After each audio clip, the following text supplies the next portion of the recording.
父から息子へ、これが王位継承の常識だと思っていませんか？実は中世初期のスコットランドでは約200年間にわたって王の息子が直接父の後を継ぐことは一度もなかったのです。このエピソードを聞けば、中世スコットランドの独特な王位継承システムをめぐる魅力的な通説と、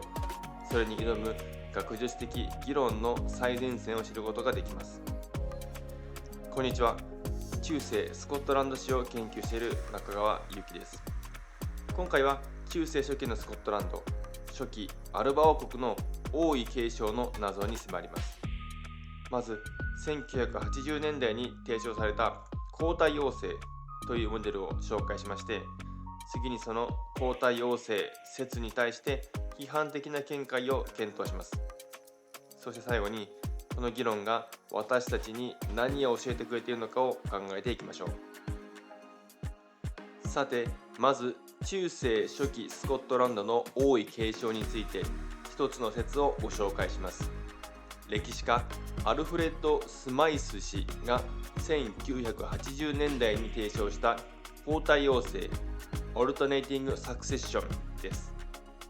スマイス氏によれば、9世紀半ばにアルピーンの子キネーズが新たな王朝を築き上げた後、王家は大きく2つの家系に分かれました。一つはキネーズの息子コンスタンティーン1世の家系、そしてもう一つはもう一人の息子エーズの家系です。そして驚くべきことに、この2つの家系が交互に王位につくという明確なルールが設定されたというわけです。例えばコンスタンティーン2世はキネーズの子エーズの子ですが、その次の王マエルコルム1世はキネーズの子コンスタンティーン1世の孫でした。このように王位が2つの家系の間を行き来することで、1つの家系による王位独占を防ぎ、権力のバランスを保とうとしたとスマイス氏は主張しました。さらに興味深いのは、この制度を安定させるための工夫です。スマイス氏によれば、現職の王とは別の家系に属する次期王位継承候補者、つまりタニストと呼ばれる人物に南方のストラスクライド王国の統治を任せたというのです。ここでタニストという言葉について補足しますと、これはゲール語で次のものを意味する言葉です。王が生きている間に指名される次期王位継承候補者のことです。タニストは王の死後すぐに王位に就くことができるよう事前に選ばれ、訓練を受ける存在でした。スマイス氏の理論ではですね、このタニストにストラスクライド王国、つまり現在のグラスゴー周辺を中心とした南方の王国の統治を任せることで、将来の統治者としての経験を積ませつつ、中央から適度に距離を置くことで性急なクーデターを防ぐための効果もあったというわけです。この皇太王政モデルはですね、非常に明快で、なぜ王の息子が直接王位を継がないのか、そしてなぜ10世紀後半に突如として王位の争いが激化したのか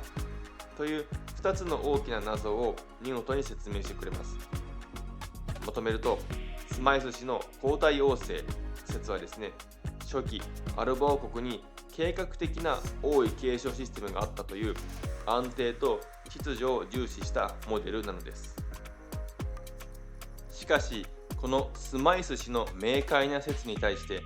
多くの研究者から重要な疑問ないしは別の見解が投げかけられています。まずスコットランド中世史のタイト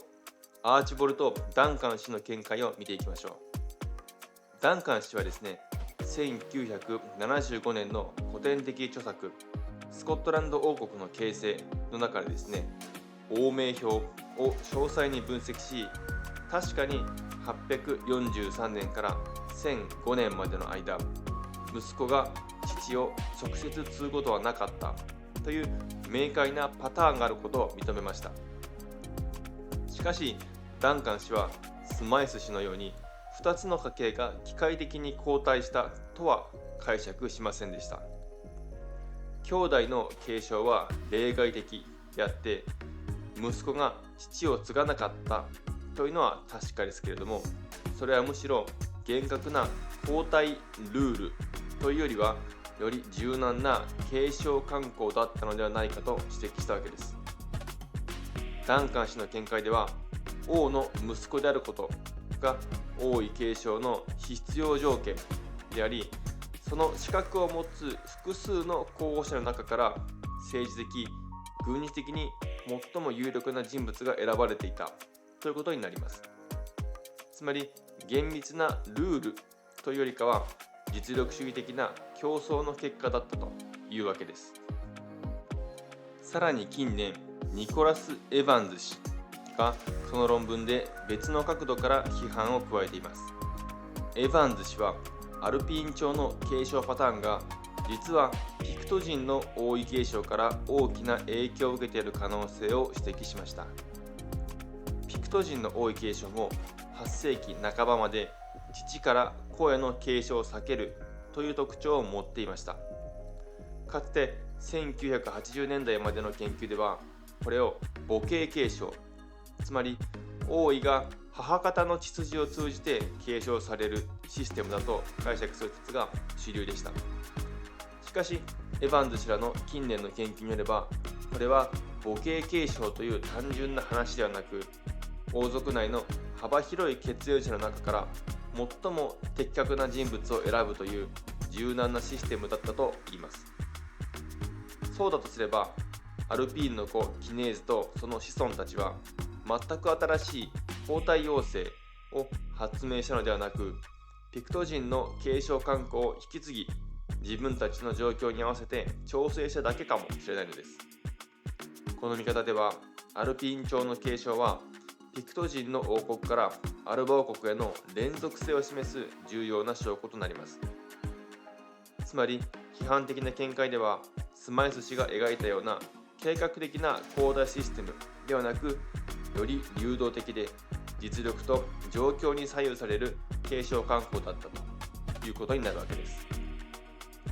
さらにスマイス氏の理論の重要な柱であるストラスクライド複王制度についても近年批判が高まっています。アラン・マクウォーリー氏やティム・クラークソン氏といったストラスクライド研究の専門家たちは、10世紀のストラスクライドがアルバ王国の訓練場として機能していたとするスマイス氏の説には確実な資料的な根拠がないと批判しています。確かにストラスクライドとアルバの関係は複雑でしたが、それは一方的な従属ではなく、時には同盟し、時には対立する、より対等に近い関係だった可能性が高いのです。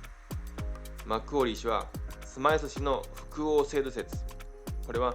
14世紀の年代記作家フォーダンの記述に依拠しすぎており、それ以前の同時代資料からは確認できないと批判をしています。では、この学説の対立は私たちの歴史理解にどのような影響を与えるのでしょうか。もしスマイス氏の皇太王政説が正しければ、10世紀後半に起きた王位争奪戦の激化はシステムの崩壊として理解できます。962年にマエルコルム一世の息子ドゥフが王位に就いた時、次の王となるはずだったヒルドゥルブの息子クレーンが反発し、内戦が勃発しました。ドゥフ王は暗殺され、その後は次々と王たちが殺されていきます。この混乱はそれまで機能していた交代というルールが破られ、無秩序な権力闘争に陥ったということを意味します。しかしダンカン氏やエヴァンズ氏のような批判的な見解に立てば、解釈は大きく変わります。そもそも初めから厳密なシステムなどなく、常に権力闘争が行われていったのとすれば、10世紀後半の混乱はシステムの崩壊ではなく、単にその闘争がより激化し、より多くの記録が残っただけということになるわけです。そして11世紀の初頭、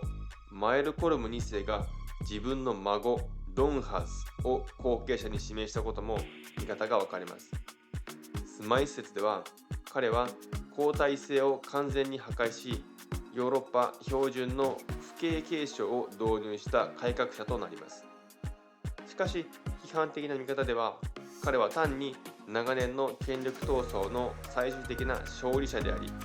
ライバルを排除することに成功した最も狡猾な王だったということになるでしょう。重要なのは、一つの分かりやすいモデルだけを鵜呑みにせず、資料を丹念に読み解き、複数の解釈の可能性を検討することです。そうすることで、より複雑でより人間臭い